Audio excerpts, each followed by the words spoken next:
Sumayo po tayo mga kapatid sa ating panalangin. Dakilang Ama, Yahuwa na banal at makapangyarihang ka po sa lahat.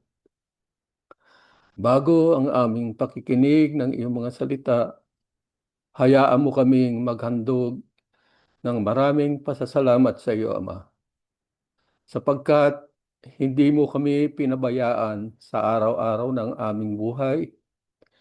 Taglay pa namin ang aming buhay at lakas, lalong-lalo na ang aming karapatang purihin at sambahin ang iyong napakabanal na pangalan.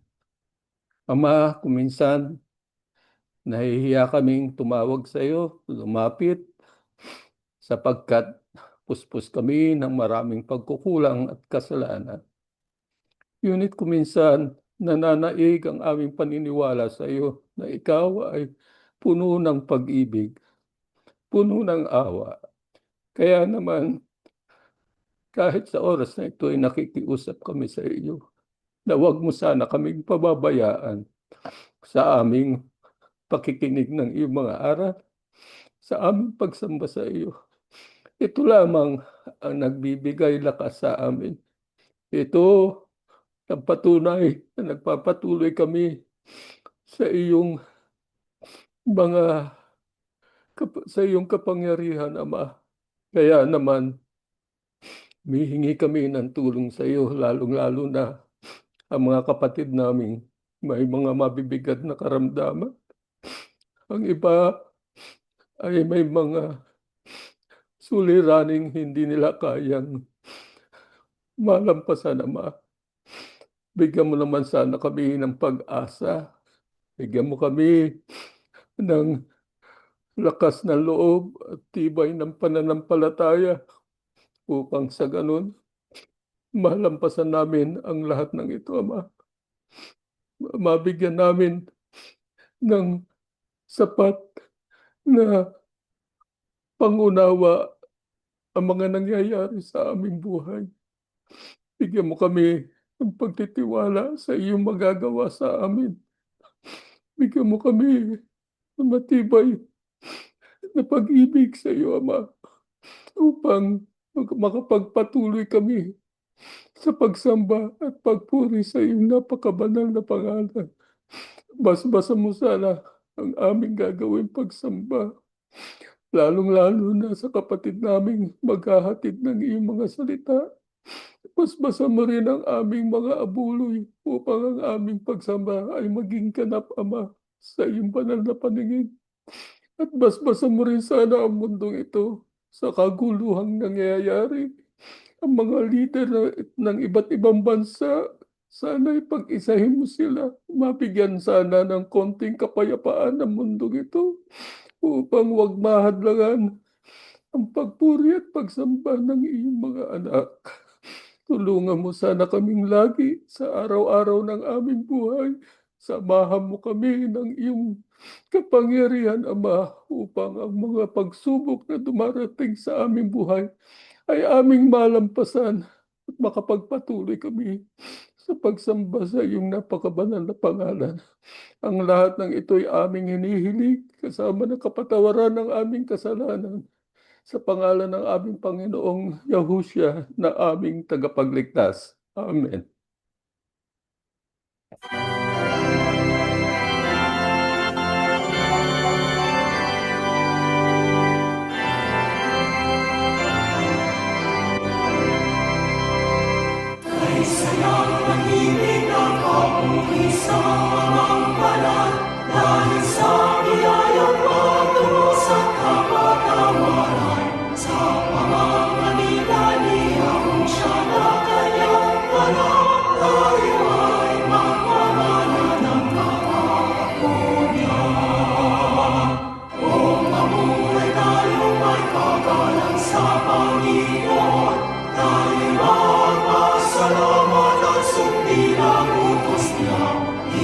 Siyang kasalanan ng ating mapagkuya, tayo ay sumalanan sa mabuting gawa. Ang alwalhatian ng Ama sa ating ay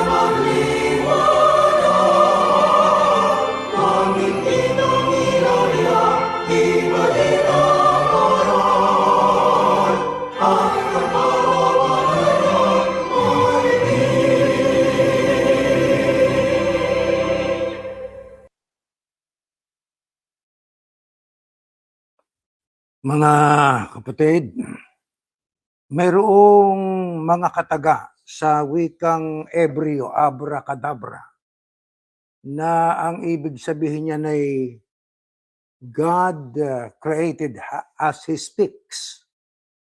Ang Diyos ay lumikha sa pamamagitan ng kanyang salita. Nang ang mundo ay madilim at walang ikangay hugis, walang kagandahang matatanaw, sinabi niyang magkaroon ng lupa, magkaroon ng langit, magkaroon ng mga pulo, magkaroon ng dagat. Lumikha siya ng mga iba't ibang uri ng mga hayop na may buhay at nilikha niya ang tao sa pamamagitan po ng kanyang salita. Mga kapatid, ang tao ay nilikha ng Diyos kakaiba kaysa ibang mga nilikha niya. Hindi lang para tayo ay mabuhay, tayo ay tumarabaho, kundi tayo po ay nilikha ng Panginoon Diyos na mayroon pong napakadakilang layunin. Una, ang mamuhay ng matuwid. Paano po yun? Yung pamumuhay na ayon sa utos ng Panginoon Diyos. Pangalawa, alagaan natin ang lingapin ang ibang mga tao. At ang mundo na kinalalagyan natin na kung ituring natin ay tahanan natin, ay dapat natin ding pangalagaan. At kailangan nating malaman na ang mga katotohanan ito ay dapat po nating tuparin. Dapat na makita ito sa atin ng ating Panginoon Diyos.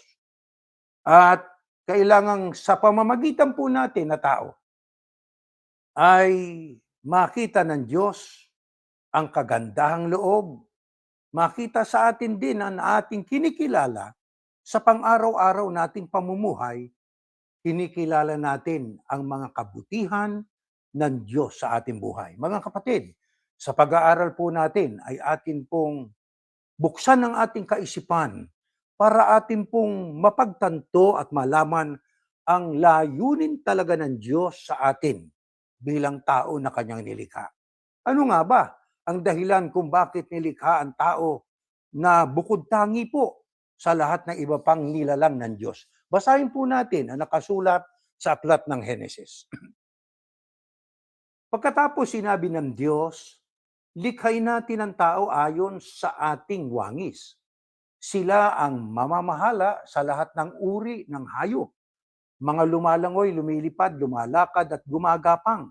Kaya nilikha ng Diyos ang tao, lalaki at babae, ayon sa wangis niya. Sa Salmo, halikayo, lumuhod tayo at sumamba kay Yahuwah na lumikha sa atin. Dahil siya ang ating Diyos at tayo ang kanyang mga mamamayan na gaya ng mga tupa sa kanyang kawan na kanyang binabantayan at inaalagaan kapag narinig ninyo ang tinig niya. Ayon po sa Biblia, ano ang layunin ng Diyos sa pagkakalikha sa tao bukod tangi po sa ibang nilalang niya. Ang sabi ho riyan ay maliwanag. Likhain natin ang wika ang tao ayon sa ating wangis. Kasama ang Diyos, ating wangis. Ang kausap niya ron, yung mga anghel, kawangis ng Diyos. Kaya sa lahat ng nilikha ng Diyos, wala siyang ibang nilikha maliban sa tao na nilikha niya sa wangis niya. Ano pa dapat nating mapansin? Sila ang wika ang mamamahala sa lahat ng uri ng hayop. Kaya tayo po ay may dominion sa lahat ng uri ng hayop. Ano-ano yan? Mga lumalangoy, lumilipad, lumalakad, gumagapang. Kaya ang sabi ng Biblia, nilikha na ang Diyos ang tao, lalaki at babae, ayon sa wangis niya. At ano layunin? Ang sabi, lumuhod tayo at sumamba kay Yahuwah na lumikha sa atin. Dahil siya ang ating Diyos, tayo ang kanyang mga mamamayan na gaya ng tupa sa kanyang kawan na kanyang binabantayan at inaalagaan.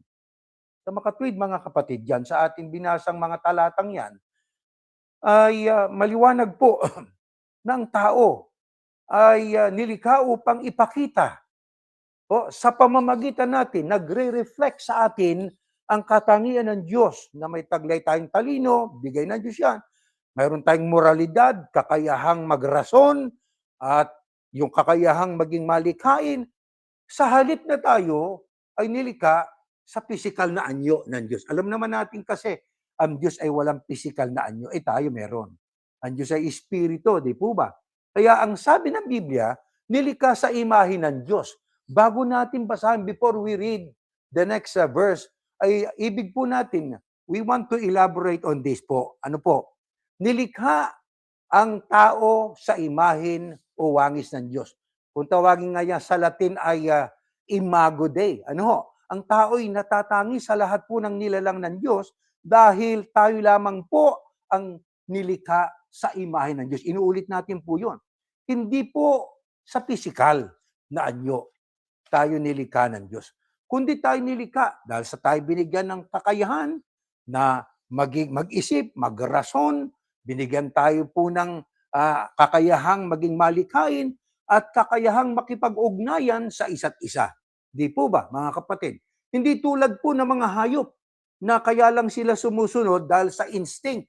Ano yung instinct? Yung kakanyahan nila nagbinigay sa kanila ng Diyos. Di ba? Tulad po ng ibon. Pagka ang ibon ay nagkaroon ng mga supling, ng mga anak, di po ba? Ang mga anak na yon hindi naman tinuro ang lumipad. Nang tumubo yung pakpak, by instinct, lumilipad na lang. Di ba, mga kapatid? Pero ang tao po ay mayroon pong binigyan ng kamalayan at kakayahang mag-isip para magdesisyon. Sa atin po nakikita ang kakayahang umibig at tayo po ay na mayroong kakayahan na magrason. Hindi tayo robot na nilikha ng Panginoon Diyos. Itinalaga po ang sangkatauhan bilang mga kinatawan o imbahador ng Diyos sa lupa. Kaya ang sabi nga po dyan, ayun ang sabi sila ang mamamahala sa lahat ng uri ng hayop. Kaya tayo pinagkatiwalaan ng Panginoon Diyos na mamahala sa mundo. Pangalagaan po natin. Hindi para pinsalain. Pangalagaan natin at tulungan natin ang ating kapwa. Hindi para pagsamantalahan ang ating kapwa. Di po ba, mga kapatid? At meron din tayong kakayahan na mag-isip ng paraan para tayo po'y umunlad. Kaya ang tao na hindi nag-iisip na siya ay umunlad sa buhay, sayang lang po ang ibinigay sa kanya ng Diyos na kakayahan na mag-isip at magplano para siya'y umunlad sa buhay na ito. Di po ba? Ngayon, tayo nilikha para tayo po ay bigyan ng kakayahan na makipag-ugnay sa ating kapwa-tao, lalo sa Panginoon Diyos. Di po ba? Nilikha ang tao para sa isang personal at malalim na relasyon sa ating kapwa, lalo po sa Diyos na ating manlilikha. Kaya sa pagitan po ng tao at ng Diyos, merong tipan o covenant. Tao lang po ang may kakayahang pumasok sa isang kasunduan sa Diyos. Di po ba? Kilalanin siya ng personal at sambahin ang Diyos. Di po ba? Kalayaan din tayong binigyan ng Diyos ng kalayaang pumili. Mayroon tayong free will. Binigyan ng tao ng Diyos na tumugon sa Kanya. So, susunod ba siya sa Diyos o hindi? Nasa tao po yun. Hindi naman tayo nilikha para tayo po ay pwersahin ng Diyos na sumunod sa Kanya. Di ho ba? Kaya tayo binigyan ng kakayahang makinig sa aral, sundin ba natin o suwayin natin ang aral ng Diyos? Isang pundasyon ng tunay na pag-ibig at pakikipagtulungan. Mayroon tayong ganyang kakayahan. Di po ba? Ang pinakaugat ng ating pag-iral sa mundo ay magbigay po ng kapurihan sa Diyos. Pahayag 4:11, Colosas 1:16. Tatandaan po natin yon, mga kapatid. Kaya sa dinami-dami po ng ating mga iniisip sa buhay na ito, ang bibigyan po natin, ang nasa top priority ay ang ating pong pakikipag-ugnayan sa ating Panginoon Diyos. Bagay naman po na binabaliwala po ng iba. Di ba? Ang Diyos naman ay mabait Sige, tuloy tayo sa trabaho. Pinag-iigi yung relasyon sa ibang tao, pero yung kanyang relasyon sa Diyos, taken for granted. Hindi po tama po yun, mga kapatid.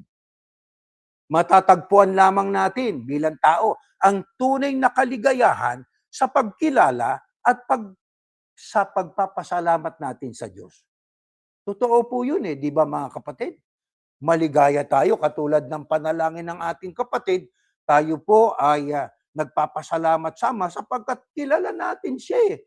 Di ba? Binigyan tayo ng kakayahang magsuri, magsiyasat, natagpuan natin, nakilala natin ang Diyos, ang pangalan niya Yahuwah. Siya lang ang nag-iisang tunay na Diyos. Di ba, mga kapatid? Bagaman alam nyo, ang ugnayan ng tao mula kay Adan at Eva, bali ba ay sinira nila yung kanilang pagiging image ng Diyos eh. Imbis na sumunod sa Diyos, nilabag nila ang kalooban ng Panginoon Diyos eh, di ba? Pero sa kabila ng kanilang mga pagkakasala ay merong panghinaharap na plano ang Diyos, hindi lang para kay Adan at Eva, kundi sa buong sangkatauhan na magkaroon sila ng katubusan sapagkat ang lahat ng tao mula kay Adan at Eva ay nagkakasala at yung nag-iisang taong yun na hindi nagkasala na siyang itinalaga ng Diyos na tagatubos natin, walang iba kundi ang ating Panginoong Yahushua.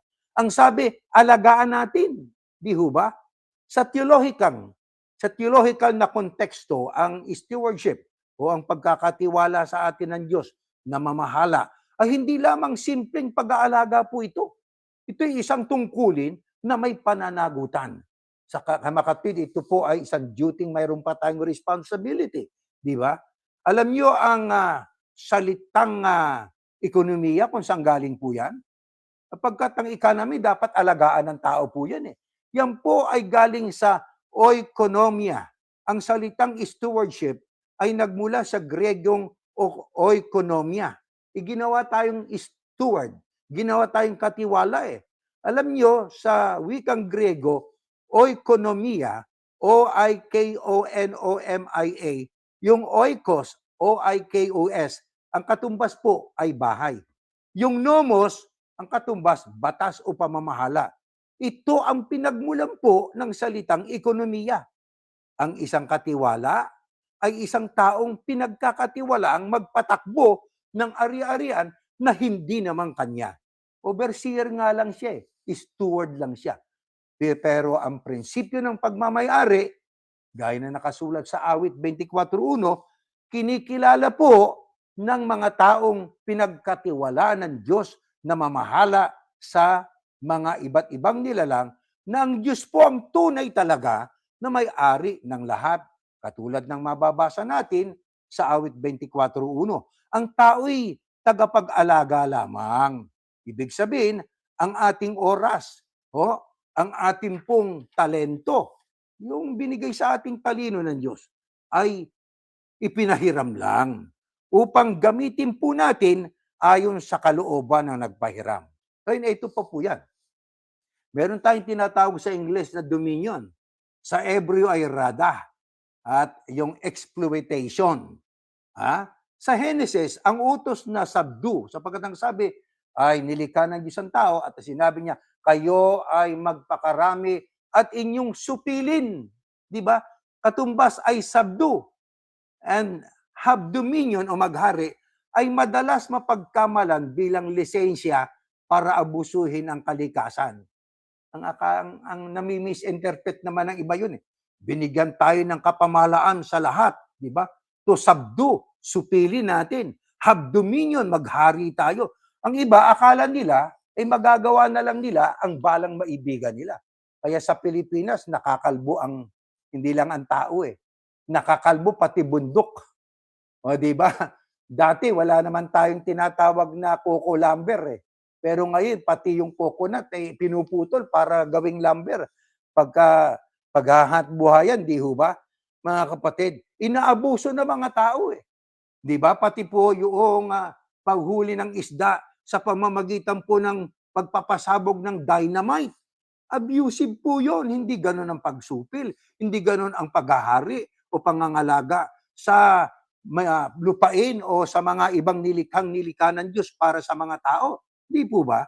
Subalit sa Hebreo, alam nyo, yung salitang dominion ay rada, sa Hebreo, ay tumutukoy sa pamamahala ng isang matuwid na hari na nagdadala ng kasaganaan at kaayusan sa kanyang kaharian. Ang tao, binigyan ng dominion sa lahat ng mga nilikha ng Diyos, di ba? Katulad ng ibon, lupa, magtanim tayo para sumulong, maging progresibo. para magkaroon po tayo ng magandang ekonomiya. Di po ba, mga kapatid? Ang pagkakatiwala o stewardship ay pagpapatuloy ng paglikha ng Diyos sa pamamagitan ng pag-aayos sa kaguluhan, bringing order out of chaos. Ang binigyan ng kapasite o abilidad na to bring order or peace out of chaos, magulo, ay tao lang po.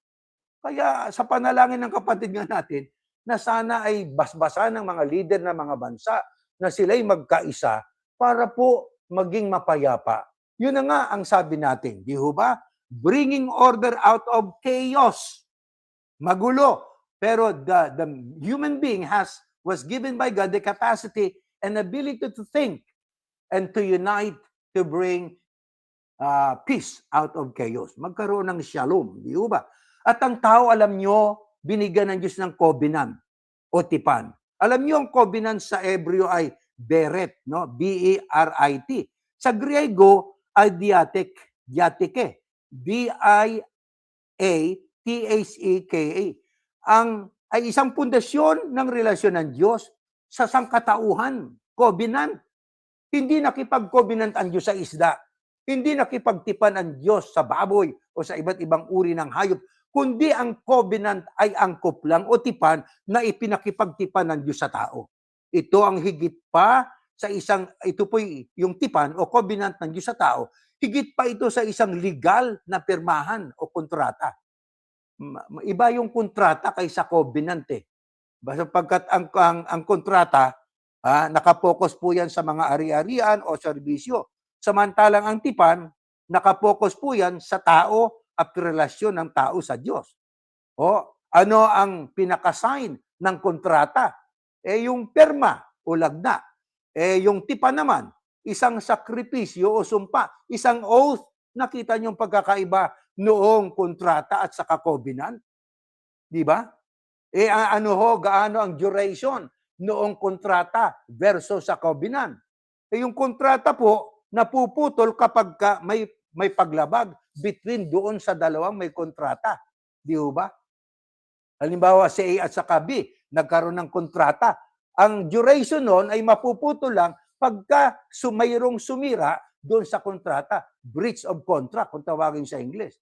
Samantalang ang covenant o tipan, nananatili dahil sa katapatan ng Diyos. Kung tawagin ay Hesed sa Griego. Ang konsepto ng Hesed, o sa Hebreo, ibig sabihin, ang konsepto po ng Hesed, H-E-S-E-D, ito ay isang salitang Hebreo na walang direktang katumbas sa Tagalog o Ingles. Ngunit, madalas isalin bilang loyal love o steadfast love. Katumbas po ito ng agape love. Ano yung agape love? Pinakamataas na uri ng pag-ibig. Isang pagpili o kagustuhan kaysa isang damdamin lamang. Yan ang agape, love. Ito ang uri ng pag-ibig na nagpapanatili sa isang tipan, sa makatwid. The covenant between God and man, ang pag-ibig o love, yung steadfast love, agape love, ang siyang nagpapanatili. Maliban na nga lang po, kung ang taong pinakipagtipanan ng Diyos ay nagtaksil sa Panginoon Diyos. Di po ba? Kaya ito ang uri ng pag-ibig na nagpapanatili sa isang tipan. Isang pag-ibig na hindi bumibitaw kahit na magkulang ang kabilang panig. Ganon ang tipan o covenant versus kontrata. Di po ba? Mayroon po tayong binigyan tayo ng Diyos ng rational. Nilikha ang tao na may uhaw para sa ugnayan. Kaya no man is an island, no man can live alone. God created us together. Kailangan po ang tao ay nakikipagrelasyon sa kanyang kapwa-tao. Sinong binigyan ng kakayanang gumawa po niyan? Ang tao lang. Ngayon, dahil tayo po ay Imago Dei, ibig sabihin nilikha sa imahe ng Panginoon Diyos, tayo lamang po ang may moral at spiritual na kapasidad na tumugon sa tipan ng Diyos sa pamamagitan ng malayang pagpili at pagsamba. Sa makatwid, ang tao talaga, napakataas ng expectation ng Diyos sa tao. Ang tao ay hinahanapan ng Diyos ng mataas na uri ng paggawa at pagkilos sapagkat tayo nagre-reflect sa existence ng ating Panginoon Diyos. Alam nyo, ang covenant o tipan, ang nagsasabi kung sino tayo, mga anak at kaibigan ng Diyos.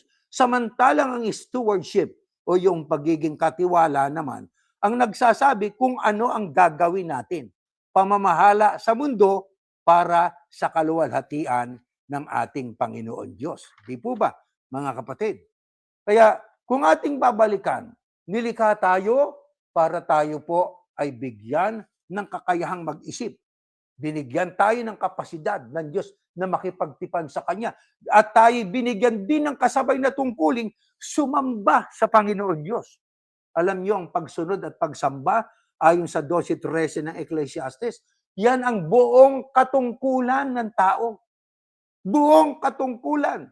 Kung may tungkulin tayo sa asawa, sa pamilya, magtrabaho, mag-ipon, ipaghanda ang future ng ating mga anak, tumulong sa kapwa, tumulong sa ekonomiya, tumulong sa komunidad, tumulong sa bansa na kung saan nandoon tayo, ang ating buong katungkulan, higit sa lahat, ay ang pagsamba, pagkilala, at makita sa atin ng Diyos na ibinubuhay natin ang gusto niya. Ngayon, noon at lalo na sa panahon natin, gera sa Iran, gera sa Ukraine, mga iba't ibang kalamidad, iba't ibang kaguluhan, pagpatay, opresyon. Ang tanong, ano ang kabilin-bilinan ng Apostol Pablo sa mga taong nilikha sa imahe ng Diyos? Next slide. Let us read in the book of Hebrew. Huwag nating kaliligtaan ang pagdalo sa ating mga pagtitipon. Yan ang gathering. Gaya ng nakasanayan ng iba. Sa halip, palakasin natin ang loob ng isa't isa. Lalo na ngayong nakikita nating malapit ng araw ng Panginoon. Matapos nating malaman at tanggapin ang katotohanan at sadyain pa rin nating magkasala. Wala nang handog na maiaalay para sa ikapagpapatawad ng ating mga kasalanan.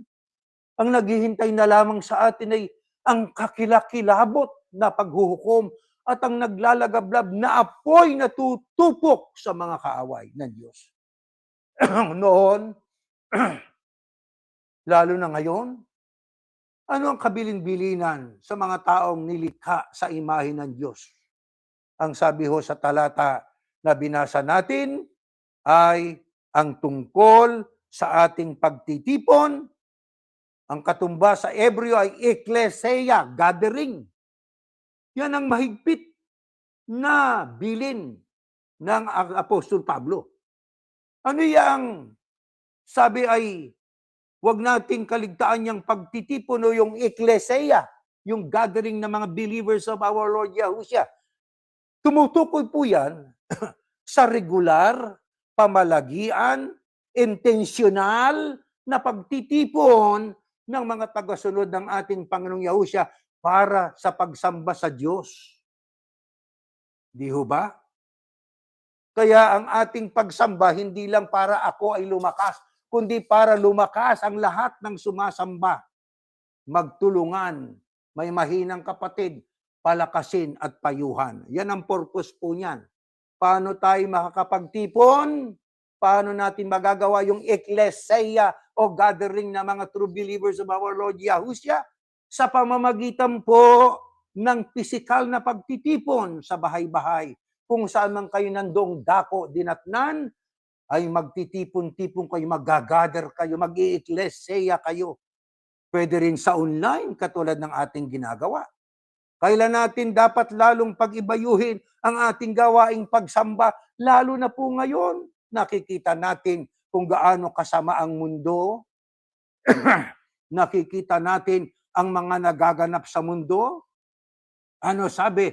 Lalo na ang wika na pag nakikita ninyong malapit na ang araw ng Panginoon. Alin yan? Yang ikalawang pagparito ng ating Panginoong Yahushua. Ang makikita nating may palatandaan yung second coming. Ang walang palatandaan yung rapture. But we are not expecting our salvation to be received on the day of the second coming of our Lord Yahushua na maglalapat ang paa niya sa bundok ng mga olibo. ang ating inaasahan bilang mga nasa ekleseya ay ang rapture, ang unang pagkabuhay na maguli. Saan magaganap po yan? Sa alapaap. Yan ang ating inaasahan. Kaya kahit tayo may mga problema, pag naalaala natin yung ating inaasahan, lumalakas tayo, sumisigla tayo, tumitindi ang ating at umaalab ang ating pananampalataya. Ano sabi ng Biblia pagka ating pinabayaan yung ating ekleseya o gathering natin para sambahin ng Diyos? Wala nang handog na maiaalay pa para sa ikapagpapatawad ng ating kasalanan. Alam niyo, mga kapatid, bakit ganun? Anong ibig sabihin po niyan? Aba, ang ibig lang sabihin niyan, dahil ang Kristo ang pinaka-ultimate sacrifice for the forgiveness of our sins, binaliwala natin ito. Hindi natin pinahalaga ng pagsamba sa Diyos. Utos ng Kristo yan eh. Ang sabi ng Biblia, wala nang iba, wala na pong, sabi diyan eh, wala nang haing natitira pa para tayo po'y mapatawad pa. Bakit? Nireject natin yung ultimate sacrifice eh, para mapatawad ang ating kasalanan. Hindi katulad nung panahon ng Israel. Di ba? Panahon ng bayang Israel eh, meron silang mga ginagawa para mapatawad sila sa kasalanan. O di ba? Ang mga pangunahing mga ginagawa nila, naghahandog sila ng iba't ibang uring mga hayop. Katulad po ng alam natin, pagka binasa nga po natin sa aklat po ng Levitico, yung Levitical offering, no? Yung mga priest. Ang mga inihahandog nila po, ay gaya ng alam po natin, mga toro, batang tupa, kambing, kalapati, mga ibon, at iba't iba pang hayop. Depende sa kung sino nagkasala at kung gaano kabigat ang kasalanan. Ngayon, meron tayong tinatawag doon na dalawang mahalagang bahagi ng tabernakulo at saka templo. Yung holy place at saka yung holy of holies, most holy place. Ang nangangasiwa po roon sa holy place, yung pong karaniwan o regular na saserdote. Ng kanyang ginagawa ay siyang nangangasiwa ng tinapay ng minora at siya po'y naghahandog din ng nagwiwisik din siya ng dugo ng hayop para sa individual na kasalanan ng leader o sino man tao, pati na yung kanyang kasalanan. Pero yung high priest o yung pinaka-most high priest po ay pumapasok doon sa most holy place. Nang ginagawa po niya ay naghahandog din po siya ng dugo ng hayop. Di po ba? Para sa kasalanan niya at para sa kasalanan ng buong Israel sa loob ng 1 taon. Pero yung kapatawaran ng kasalanan, pagkatapos nilang maisagawa po yun, ay hindi po permanente. Yun ay parang covering lang. Iko-cover lang para matubos lang. Kung tawagin nga nila po yun ay Yom Kippur, di po ba? Yung atonement ng kasalanan. Pero ang Kristo po, ang inaaninuhan noong mga dugo ng mga hayop, ng dugo niya pag natigis na, yun ang pinaka-ultimate, yun ang pinakahuli. At ang efficacy ng kanyang dugo ay forever. Walang katapusan. Pagka hindi natin pinahalaga ng pagsamba sa Diyos, na naiutos ng Diyos, tayo inilika ayon sa wangis ng Diyos, tungkulin nating sundin yon. Aba, mga kapatid, nireject natin ang Kristo. Wala na tayong kapatawaran. Pagka ganyan. Diba? Ano ibig sabihin? Sinadya natin eh. Kaya napakahalaga po ng ating pagsamba. Hindi ito maliit na bagay. At ang mga salitang nasa Biblia, wala nang haing natitira pa, kundi isang kakilakilabot. Pag intentional, ibig lang sabihin nun ay, para mong nireject ang Kristo ang Messiah. Ganun lang po yun eh. Katulad ng nangyayari ngayon sa Israel. Kaya ang Israel ngayon dinidisiplina ng Diyos sapagkat ang karamihan sa kanila ay hindi sumasampalataya ng Kristo o ibig ko sabihin ng Yahushua ang siyang Mesyas. Kaya yan ang kanilang dinadanas. Pero hindi ibig sabihin sila po'y sinumpa. Dinidisiplina sila ng Diyos sapagkat nireject nila si Yahushua bilang Mesyas. Ayaw natin tayo po ay i-reject na Diyos.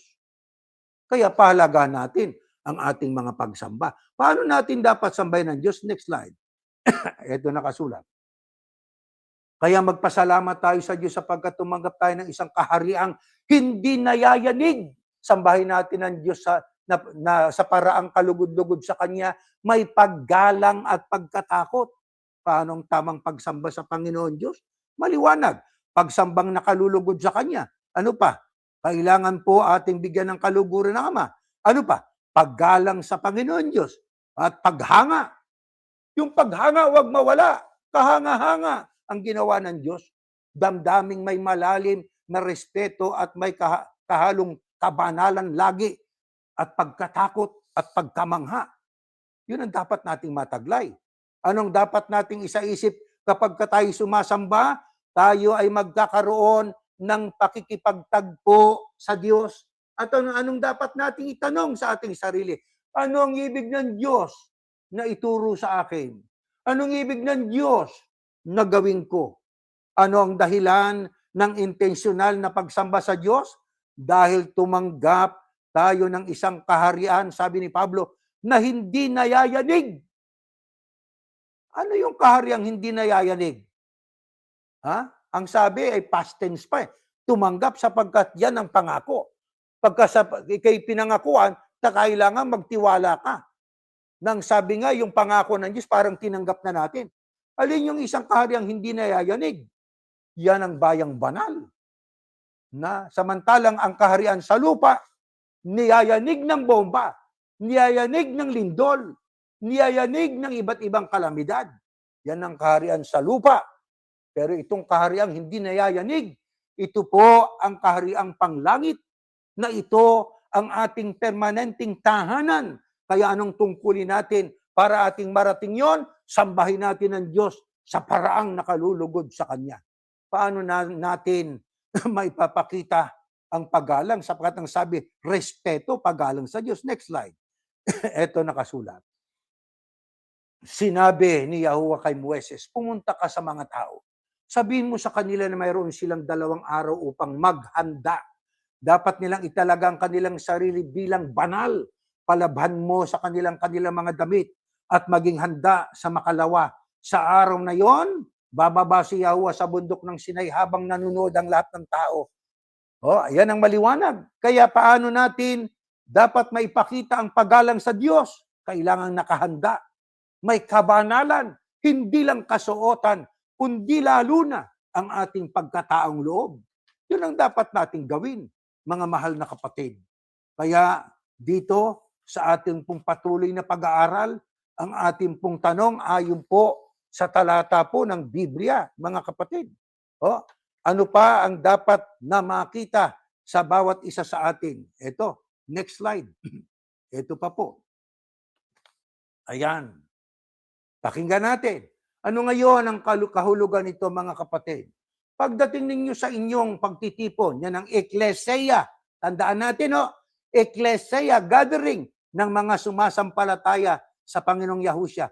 Ang bawat isa ay mayroong isang awit, isang aral, isang pahayag, isang wika, o isang pagpapaliwanag. Ang lahat ng bagay dapat gawin para sa ikatitibay ng isa't isa. Hindi lang sa ikatitibay mo o ko, kundi sa ikatitibay ng lahat ng mananamba. Sapagkat ang Diyos ay hindi Diyos ng kaguluhan, kundi ng kapayapaan. Gaya ng lahat ng mga eklesiya na mga banal, ngunit gawin ang lahat ng mga bagay ng may kaangkupan at may kaayusan. Kaya dapat natin gawing may kaayusan at may kaangkupan. Tandaan natin, mga kapatid, sa pagiging handa po natin sa pagsamba ay makikita natin ang pagpapalang galing sa Diyos. Kapag tayo po ay sumasamba, dapat po nasa isip natin ay ang kabanalan, ang kapurihan, kaluwalhatian ng Ama. Bakit po? Sapagkat tayo ay nilikha. Yun na nga po. Imago Dei, we were created in the image of God. God is love. God is holy. Kaya dapat tayo mapuno ng pag-ibig, mapuno ng kabanalan. Paano natin ito maisasagawa? Kung tayo po ay nakahanda sa pag-awit, nakahanda sa pananalangin, at sa pag-aaral, katulad tayo ng mga Beryano, critical listeners at saka critical thinkers. Nakikritiko tayo sa pakikinig. Kritiko din tayo sa atin po na pag-iisip. Di po ba? Panatilihin natin ang kabanalan sa kasuotan. Maaga pa tayo, sasamba tayo sa Kanya. Kailangan nakabihis ng ayon sa okasyon. Anong mga aspeto ang binibigyang diin ng Diyos kapag tayo ay sama-samang sumasamba sa Kanya? Next slide. Ganito nakasulat. Pakinggan natin. Sinabi ni Yahuwah, ang mga taong ito ay nagsasabing sumasamba sila sa akin. Ngunit, ang kanilang mga salita ay walang kabuluhan at ang kanilang mga puso'y malayo sa akin. Ang kanilang relihiyon ay wala kundi mga panuntunan at tradisyon lamang ng tao na kanila lamang isinaulo. Mga kapatid, ayon po sa banal na kasulatan, paanong mga aspeto ang binibigyan din ng Diyos kapag tayo sumasama-samang sumasamba sa Kanya? Kailangan po maintindihan natin ito, ang ating puso. Ang mga taong ito ang wika, sumasamba sila sa akin, ngunit ang kanilang mga salita'y walang kabuluhan. Ang kanilang mga puso'y malayo sa akin. Kaya tayo, pag sumasamba, kita ng Diyos ang puso natin eh. Hindi natin maitatago ang nilalaman ng puso po natin, mga kapatid. Doon siya nakatingin. Kung ang tayo nakatingin sa panglabas, ang Diyos nakatingin sa panloob. Maayos nga ang ating kasuotan, pero ang puso natin ay may puot sa kapatid. Ang puso natin ay may galit sa kapwa. Ang puso natin naghaharbor ng ill feeling towards other po. Ay kita ng Diyos po yun. Ano sabi ng talata ng Biblia? Ang mga taong ito'y nagsasabing sumasamba sa akin, ngunit ang kanilang mga salita'y walang kabuluhan. Ama, patawarin mo ko. O pinatawad kita, pinatawad mo ba yung iba? Hindi mo pinatawad eh. O, kaya ang puso mo'y malayo sa akin. Sa sentidong ang sinasalita mo ay hindi nakikita sa iyo. Patawarin mo ko. Nagpatawad ka ba sa iba? Tulungan mo ko. Tumulong ka ba sa iba? Bigyan mo ko ng makakain. Nagbibigay ka man ng pagkain sa kapwa-tao mong nangangailangan. Kapag ang taong ito ay sumasamba sa Diyos, pero ang kanyang puso'y malayo sa Ama, ang kanilang reliyon ay wala kundi mga panuntunan lang, tradisyon lang ng tao. Sinasaulo lang ang kanilang mga pagsamba. Di ba? Parang katulad sa kinagis ng kong reliyong Katoliko. At nakatuwad ka sa ulado yung Ama namin, Gloria de Patre Delia, Santa Maria, Ina ng Diyos. Nako, sa ulado yan. Pero ang puso, wala. Nasa isip lang. Ayaw ng Diyos noon. Di ho ba? Paano tayo, mga kapatid, makakasamba sa Diyos ng buong puso? Sapagkat ang sabi, buong puso tayo. May paggalang, may ang puso tinitingnan ng Ama. Eto, tingnan natin ang nakasulat sa Salmo. Next slide. O Diyos, lubos akong nagtitiwala sa inyo. Aawit ako ng mga papuri para sa inyo. Gigising ako ng maaga at ihahanda kong aking sarili at ang aking instrumentong may mga kwerdas para magpuri sa inyo. Yahuwah, pupurihin ko kayo sa gitna ng mga mamamayan at sa gitna ng mga bansa. Ika'y aking aawitan dahil ang pag-ibig nyo at ang katapatay hindi mapantayan at lampas pa sa kalangitan. Grabe ang pag-ibig ng Diyos. Kaya paano tayo dapat sumamba sa Ama ng buong puso sa pamamagitan ng pag-awit at mga pagpupuri. Ang pinagmumula ng tunay na pagsamba, hindi lamang sa labi, kundi puso. Ang mga himno o awit sa pagsamba ay mga panalangin may himig. Ay dapat magbukal mula sa puso. Mga kapatid, tatandaan natin yan. Mula sa puso. Sumabay sa awit, mula sa puso. Sumabay sa panalangin, mula sa puso. Nagpapasalamat sa Ama mula sa puso. Paano tayo makakasamba sa Diyos ng buong puso? Ito pa, dagdag na talata ito. Mahalaga ito. Unang Korinto, next slide. Ganito nakasulat, mga kapatid. Ano dapat kong gawin? Mananalangin ako sa pamamagitan ng aking espiritu, ngunit gagamitin ko rin ang aking pag-iisip sa aking pananalangin. Ako'y aawit sa pamamagitan ng espiritu, ngunit gagamitin ko rin ang aking pag-iisip sa aking pag-awit. Ano ibig sabihin niya?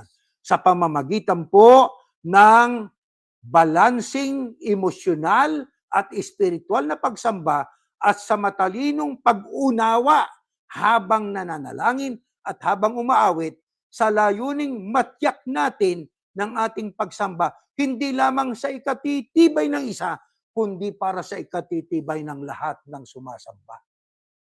Kaya sa pag-awit at panalangin, may emosyon kasamang ating damdamin galing sa puso. Diyan nagbubukal ang emosyon at ang pag-iisip. Parang beryano tayo. Kasama nating sinusuri ang bawat titik na inaawit at ang bawat titik na lumalabas sa bibig ng nananalangin. Sa ano-ano pang mga paraan natin maipakikita sa Diyos ng ating pagsambay nagmumula sa kalaliman ng ating puso. Next slide. Ganito po ang ating mababasa, mga kapatid. Ayan, O Diyos, Ikaw ang aking Diyos na lagi kong hinahanap. Ang uhaw kong kaluluwa'y tanging Ikaw ngang hangad para akong tuyong lupa sa tubig na siyang lunas. Hayaan mo sa santuaryo ikay aking mapagmasdan at ang likas mong kalwalatian at kapangyarihan. Ano sabi ng Biblia? Maliwanag sa ano-ano pang mga paraan natin maipakikita sa ating pagsamba na nagmumula sa kalaliman ng ating puso. Laging hinahanap natin ang Diyos. Maaga, early. Kaya kung ang ating pagsambay alas 10, nakahanda na tayo. Mas maaga pa, maaaring isang oras pa, nakahanda na po tayo. Ganyan ang pagsamba sa Panginoon Diyos. Di ba? Kinauuhawan natin ang ating Diyos. At ang sabi nga po diyan ni Haring David, Ikaw ang aking Diyos, lagi kong hinahanap. Ganyan ba tayo? Sana ganun tayo. Ang ating kaluluwa'y uhaw sa Panginoon Diyos. Yun ang dapat makita sa atin. Ano pangako ng Diyos kung siya ay ating hahanapin? Next slide. Ito nakasulat. Kung magkagayon, kay tatawag sa akin, kay lalapit at mananalangin sa akin at sasagutin ko kayo. Kapag hinahanap lagi natin ng Diyos, sa paglapit natin sa Kanya, sa pagtawag natin sa Kanya, sa ating pananalangin sa Kanya, mga mahal na kapatid, ang pangako ng Diyos, sasagutin ko kayo. Ang sabi, hahanapin ninyo ako at ako inyong matatagpuan dahil hahanapin ninyo ako ng buong puso. Oo, sinasabi ko, ako ay inyong matatagpuan. Yan ang garantiya ng Ama. Kaya mga mahal na kapatid, sa bahaging ito ng ating pag-aaral, sana po, ito na ang makita sa atin ng Ama. Kaya natin tinatalakay itong ating dahilan ng pagkakalalang sa tao para ating pong talagang masunod ang layunin ng pagkakalalang sa atin. Napakasarap na pagkalumalapit tayo sa Ama, sinasagot niya tayo. Wala man tayong tinig na nadidinig. Pero pagka tayo nananalangin at tayo umaawit, nadadama natin ang sa ating sarili, ang kanyang paghipo sa ating puso. Na tayo po'y hindi makapagsalita minsan pag nararamdaman natin ang kanyang kapangyarihan. Bakit? Sapagkat buong puso na ating hinahanap ng Ama. Ano ang damdamin ng mga kapatid na bumubuo sa Eklesiya o tagasunod ng Panginoong Yahushua kapag angkop ang ating sarili sa pagsamba sa Diyos at nadama natin ang Diyos kasama natin. Next slide po, ganito nakasulat. Pakinggan po natin. Napakasaya ng mga naninirahan sa iyong templo. Noon yan, aplikable yan sa panahon natin. Kapag tayo po'y nananahan sa templo, tayo na ang templo, hindi na literal. Pagka may gathering tayo, mga templo collectively, laging umaawit ng papuri sa iyo. Napakasaya ng mga tao, ng kalakas ay nagmumula sa iyo, na may pananabik na maglakbay patungo sa bundok ng Sion, habang sila'y dumadaan sa tuyot na libis ng baka. Ito'y nagiging dako ng mga bukal. Pinupuno rin ito ng mga ulan ng taglagas. Sila ay lalong lumalakas habang sila ay naglalakad. Bawat isa sa kanila ay haharap sa Diyos, sa Sion. Ano ang tinutukoy ng talatang ito? Alam niyo ang salitang baka? Yung salitang baka, bundok, ang sabi diyan ay sa dako ng bukal. Ang sabi ng Biblia. At ang sabi pa ng talata ng Biblia, habang sila ay dumadaan sa tuyot na libis ng baka, ang baka po dyan ay hindi bakang hayop. Libis. Tumutukoy. Yan ay valley of drought. Drought and tears. Pagluha. Ang talatang ito na sinulat ng Haring David ay nagpapahiwatig na ang mga paglalakbay na ating ginagawa ng pag-asa natin habang naglalakbay tayo ay sa Diyos. Mga kapatid, ngayon naglalakbay pa rin tayo, ay nagiging dahilan upang ang ating pong mga paghihirap na nararanasan pagkasama natin ng Ama, ang mga sakit na ating pinagdaraanan, parang tagtuyot o kakapusan na sa buhay ang ating pinagdadaanan. Libis ng pagluha. Para tayong dumadaan sa libis ng pagluha at kawalan at kakapusan. Ang lugar na yon ay nagiging pagpapala. Di ba? Nabubusog at lumalakas ang ating pananampalataya. Kailan yon? Kapag ka dumadaan ka sa tagtuyo, nagiging pagpapala pagkasama mo ang Diyos. Tandaan natin yan. Di ba? Kahit tayo ay dumadaan sa halos hindi na natin makayanan na pagsubok sa buhay, halos hindi natin makayanan. Na pagsubok, hirap, problema sunod-sunod, sakit sunod-sunod, at lingering na mga sakit na nandiyan, namamalagi, problema. Pero ang lahat ng yan, parang valley of baka.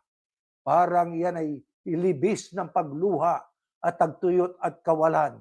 Pero ang libis na yan, kapag kasama mo ang Diyos, magiging pagpapala sapagkat ang Diyos ay lumilikha ng pagpapala para sa mga anak niya na umaasa lamang sa Kanya. Kaya ano pa man ang ating daranasin, ano pa man ang dumating sa mundo, mga kapatid, mangunyapit tayo sa ating tungkulin. Sambahin, sundin si Yahuwah at ating pong sambahin siya at magtiwala tayo sa Kanya sa lahat ng sandali ng ating buhay. Tumayo kayo, manalangin tayo. Yahuwah,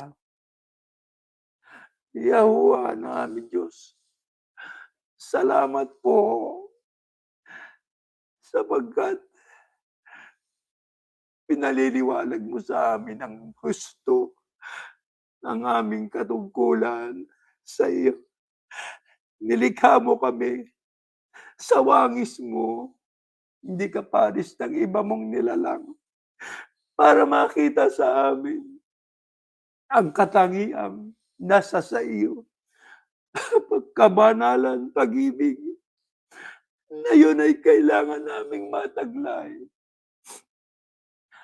Sa paglalakbay kasi namin, marami kaming hirap at sakit. Karamdamang nararanasan, kalumbayan pag nawawala ang aming mga mahal sa buhay. Pag pumapanaw sila'y nalulungkot kami. Ito ang larawan ng buhay ng tao. Kaya sa iyo kami umangas at nanganganlong. Sa iyo kami tumingi ng tulong. Hawakan mo kaming mahigpit. Huwag mo kaming iiwan, Ama.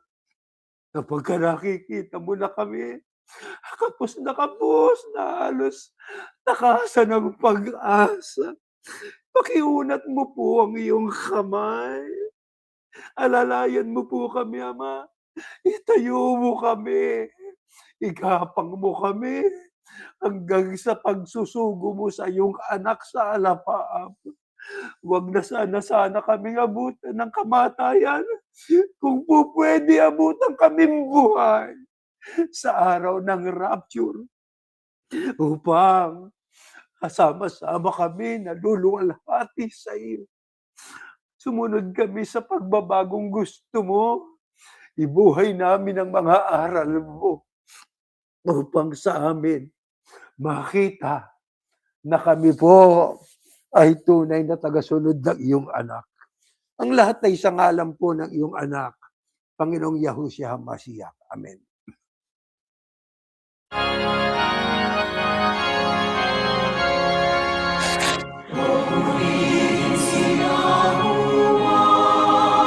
Sa Espiritu Banal, ihayag ang kanyang kabutihan sa pangalan ni Yahushua.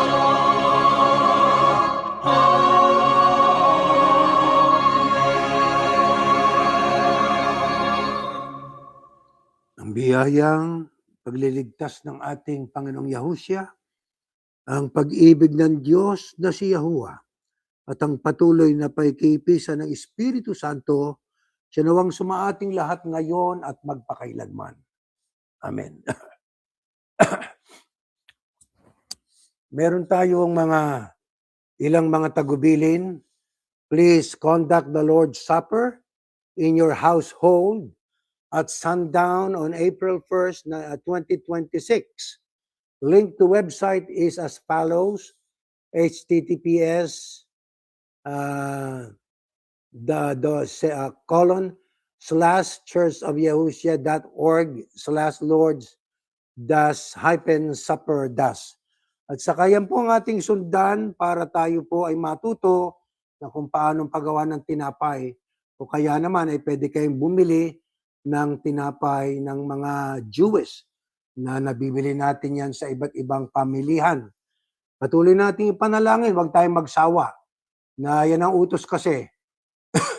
Ang mga leader ng mga bansa, mga nasa kapangyarihan, na sana magkaroon pa ng peace, kung po pwede. Para magkaroon pa tayo ng mapayapang pagsamba. Ano po?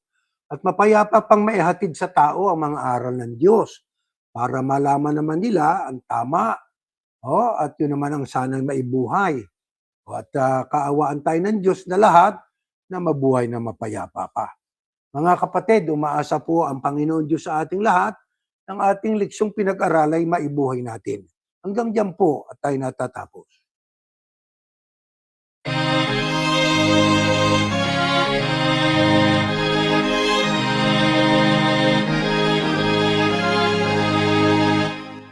Sa puso natin ang aral ng Diyos Yahuwah at maging matatag. Pagkat yak na darating araw ng paghuhukom o kaya